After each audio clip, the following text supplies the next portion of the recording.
अभी आपको हम खबर से आगाह करेंगे। हमास के नए सरबराह याह्या सिनवार को शहीद कर दिया गया है। सोशल मीडिया पे बड़ा हल्ला, बड़ा हंगामा हो रहा है कि ये तो बहुत बड़ा शहीद था, इसको मार दिया, ठीक मारा। इजरायली फौज 7 अक्टूबर के हमलों के मास्टरमाइंड याह्या अल सिनवार को 1 साल से तलाश कर रही थी। अभी कोई 2 महीने भी नहीं गुजरे और वो भी उनको भी इजराइल ने बिल्कुल अपने इंटेलिजेंस ऑपरेटर्स के जरिए कत्ल किया। इजराइल फोर्सेस की तरफ से याह्या सिनवार को जो मारा गया है, ये बाय चांस, यानी वहां पर बमबारी की गई और बमबारी के बाद में ये पता चला कि वहां पर सिनवार भी मौजूद है। हमास सरेंडर ये सांप हैं, जब तक इनका सर नहीं कुचलोगे ये लड़ाई खत्म नहीं होगी। आज सरेंडर करेंगे, कल फिर हथियार पकड़ के तुम्हारे खिलाफ कार्रवाई करेंगे। अगर अभी हम देखें इस वक्त, तो हमास और हिजबुल्लाह की तमाम लीडरशिप ऑलमोस्ट उसका सफाया हो चुका है। इजराइल ने पूरी एक लिस्ट बनाई हुई है उन लोगों की जो किसी ना किसी हवाले से 7 अक्टूबर 2023 के वाक़े में शामिल रहे। इससे ज्यादा तुम दर्द दोगे। उन्होंने दर्द सह लिया, यहूदियों ने दर्द सह लिया, अब सहने का वक्त तुम्हारा है। ये तस्वीर है जनाब, वो आप दूर बैठे हुए देख रहे हैं। एक इंसान एक सोफे पे बैठा हुआ है और वो बिल्कुल मिट्टी में सब वो हो चुका है, यानी वैसे तो उसका वो मुंह छुपाया हुआ है उसने, और जिस सोफे पर वो बैठा हुआ है उसके बाद उसी सोफे पर इसकी हलाकत हुई। इजरायली जो है उन्होंने समझ लिया है कि how to deal with these guys. Yahya Sinwar, good night. निपटा दिया याह्या सिनवार को दोस्तों। 7 अक्टूबर 2023 जो इजरायलियों पर हमला हुआ था, यहूदियों पर हमला हुआ था, ही वॉज द मास्टरमाइंड। नमस्कार दोस्तों, जय हिंद। हिंदुस्तान इनसाइट्स के एक और नए वीडियो में आप सभी का स्वागत है। इजराइल और हमास के बीच संघर्ष में एक बहुत बड़ी कामयाबी मिली है। इजरायली सेना ने हमास के चीफ सिनवार को मार डाला है। वही यह सफलता इजराइल को किस्मत से मिली है। ऐसा इसलिए क्योंकि जिन सैनिकों ने उसे मारा उन्हें पता भी नहीं था कि उन्होंने हमास के चीफ को मारा है। दरअसल याह्या सिनवार इजराइल का सबसे बड़ा दुश्मन था, क्योंकि उसने हाल ही में इजराइल पर सबसे बड़ा हमला किया था। 7 अक्टूबर 2023 को इजरायली सुरक्षा घेरे को तोड़ते हुए हमास ने इजराइल पर हमला किया था, जिसमें करीब 1200 इजरायली मारे गए थे, जबकि 1500 लोगों को हमास ने बंधक बना लिया था। इसमें से कुछ को तो बाद में छोड़ दिया गया, लेकिन 100 से भी ज्यादा बंधक अभी भी हमास के कब्जे में हैं। इजराइल के पीएम बेंजामिन नेतन्याहू ने हमास को ये चेतावनी दी है कि अगर बंधकों को कुछ हुआ तो अंजाम बुरा होगा। नेतन्याहू ने ये भी कहा कि गाजा में सरेंडर करने वाले और बंधकों की रिहाई में मदद करने वाले को गाजा से सुरक्षित बाहर जाने दिया जाएगा। इजराइल हमास का युद्ध पिछले 1 सालों से चल रहा है, लेकिन हमास चीफ याह्या सिनवार को मारने के बाद इजराइल को यह सबसे बड़ी कामयाबी मिली है, क्योंकि गाजा में याह्या सिनवार को ट्रैक करना इजराइल के लिए सबसे बड़ी चुनौती थी, क्योंकि याह्या सिनवार किसी भी इलेक्ट्रॉनिक चीजों का इस्तेमाल नहीं करता था। वही इसके मारे जाने की खबर सुनकर आपको लग रहा होगा कि इजराइल ने हमेशा की तरह एक बड़े ऑपरेशन के जरिए अपने दुश्मन को मारा होगा, लेकिन ऐसा बिल्कुल नहीं है। सिनवार को मारने में न मोसाद, न एयर स्ट्राइक और न ही कमांडो का हाथ रहा है। इसे मारने वाले सैनिक आईडीएफ के इन्फेंट्री कमांडर और कॉम्बैक्ट ट्रेनिंग स्कूल से हैं। रिपोर्ट के अनुसार जिस सैनिक ने सिनवार को मारा है उसने 9 महीने पहले ही सेना ज्वाइन की है। हमास चीफ का मारा जाना इजराइल की किस्मत खुलना है। वही सिनवार जिस जगह मारा गया इसकी जानकारी इजराइल ने अभी तक नहीं दी है। सबसे पहले तो उन लोगों का सफाया किया जाए जो किसी ना किसी हवाले से 7 अक्टूबर के उस वाक़े में शामिल रहे।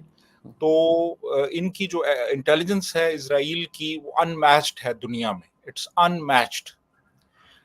और वो जो टेक्निक्स इस्तेमाल करते हैं, अब देखें ना, एक पूरा मुल्क है लेबनान, उस पूरे मुल्क के अंदर एक बंदे को ट्रैक करना, ट्रेस करना कि वो कहाँ पे है, वो बंदा किस शहर में है, वो बंदा किस एरिया में है, वो किस बिल्डिंग में है, वो किस कमरे में है, और फिर उसको टारगेट करके इलिमिनेट करना। और फिर उन्होंने उसकी एक उंगली काटी है और वो काट के उसका डीएनए एनालिसिस किया गया है, और उससे उन्होंने फिर ये चीज कंफर्म की है कि वो सिनवार ही है वो बंदा। और मैं समझता हूं कि वो देखें, बात ये है कि ये सब कुछ तो होना था, और इसलिए होना था क्योंकि 7 अक्टूबर हुआ। तो इन लोगों को रियलाइज करना चाहिए था कि 7 अक्टूबर करने जा रहे हैं, उसके कॉन्सिक्वेंसेस क्या होंगे। न्यूयॉर्क टाइम्स और इस तरह के और जो अमेरिकन मीडिया है उसने काफी बड़ी बड़ी स्टोरीज ब्रेक की इसी दौरान, जब इस्माइल हनिया का कत्ल हुआ, कैसे हुआ ये सब। अब वहीं पर एक स्टोरी ये पब्लिश हुई है कि जो याह्या सिनवार है वो जब 2 डेकेड्स तक इज़राइल में रहता रहा है जेल के अंदर, तो उस वक़्त वो असल में स्टडी कर रहा था। वो ये देख रहा था कि कैसे इज़राइल का इंतज़ाम चलता है और उसको बाहर की खबरें भी वो लेने की कोशिश करता था। अंदर जब था, अंदर भी वो ये देखता रहता था कि कैसे जो है क्या हो रहा है इज़राइल में। और फिर ये कहा गया कि उस दौरान जब वो इज़राइल के प्रिज़न में था, उसने बहुत कुछ अपने आप को उसके लिए तैयार किया और फिर उसके बाद जब वो बाहर आया, बाहर कैसे आया? याह्या सिनवार बाहर ऐसे आया कि जिस वक़्त इज़राइल के कुछ होस्टेजेस हमास के पास थे, तो जो अ, होते हैं एक्सचेंज होता है होस्टेजेस का, तो उसमें ही याह्या सिनवार को एक्सचेंज किया गया था। क्योंकि उस वक़्त ऑब्वियसली नेतन्याहू या इज़राइल को इल्म नहीं था कि इसके बाद ये हमारे लिए कितना बड़ा खतरा होगा। अच्छा, अब मैं जब हम ये कह रहे हैं कि ये एक बहुत बड़ा कत्ल है, वो इसलिए कह रहे हैं कि याह्या सिनवार हमास का चीफ तो था ही, लेकिन सबसे बड़ी बात इसके अंदर ये है कि 7th ऑफ अक्टूबर को इज़राइल पर जो हमला हुआ था, उसका मास्टरमाइंड याह्या सिनवार था। जनरल कानी जो हैं, उनके बारे में जो चीज़ें आई हैं, वो बड़ी परेशान कुन है। जनरल कानी वाज़ अ मैन जो कि कहा जा रहा है he was A mole of Israel, ठीक है? Commander of the Quds force, जो ईरान की एलीट इस्लामिक जो है ना एलीट यूनिट जो है इस्लामिक आईआरजीसी की, Iran Islamic revolutionary guard core इसे कहते हैं, आईआरजीसी, ये उसके हेड थे। 2020 में हुआ।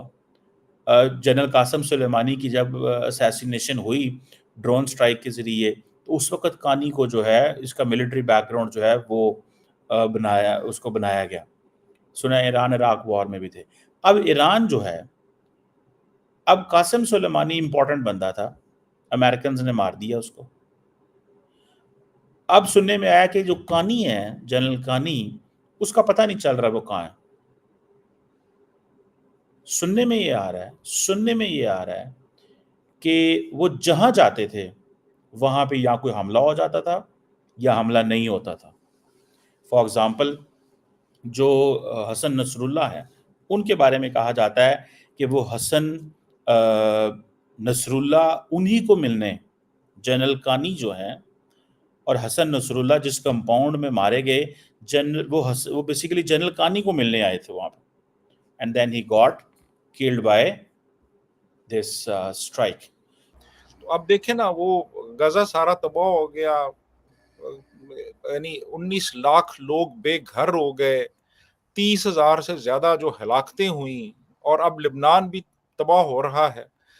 तो अगर आपने ये सब कुछ करवाना था, तो फिर आप बेहतर है ना करते जो आपने 7 अक्टूबर को किया। तो मैं समझता हूं कि ये एक लेसन है बहुत बड़ा कि आप वहां पे कभी भी, यानी किसी जिन के साथ, किसी देव के साथ आप पंगा ना लें। अगर आप उसको बर्दाश्त करने की अहलियत नहीं रखते, अगर आप हिट बैक नहीं कर सकते, तो बेहतर है आप पीस की तरफ जाएं। देखें ना, आप इजिप्ट को देख लें, आप जॉर्डन को देख लें, और ये वो मुल्क हैं जिन्होंने पीस एस्टैब्लिश किया इजराइल के साथ।